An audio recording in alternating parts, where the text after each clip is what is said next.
kasabada, yüreğimden kalma uzaklarda. Zira sensiz mum gibi erip biterim ben.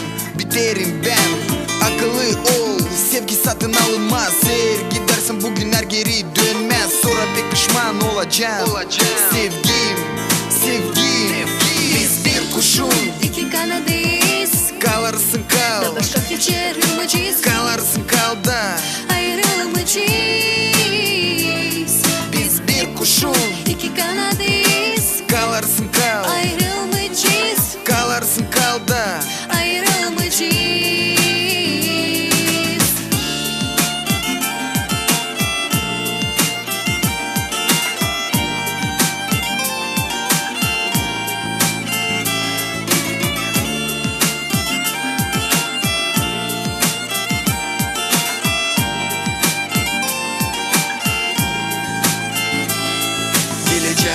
Geleceğim bu gece yanına.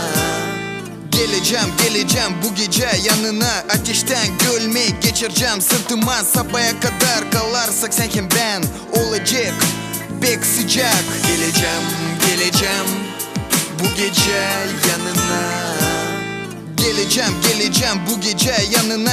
Öpeceğim seni gül pembe yanına. Sabaha kadar kalarsak sen hem ben olacak pek sıcak.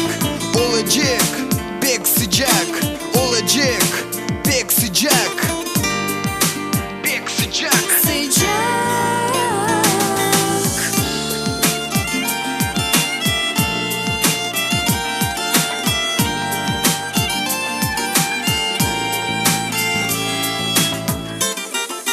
Yağmurdan kaçan dolu yaraz gelirmiş. Bir kapı kapanırsa başka kapı açılırmış. Bunu hiç unutma, hep aklında tut sevgim.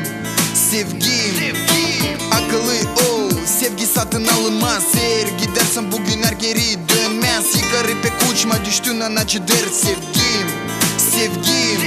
Biz bir kuşun iki kanadıyız. Kalarsın kal da başka hiç ayrılmayacağız. Kalarsın kal da ayrılmayacağız.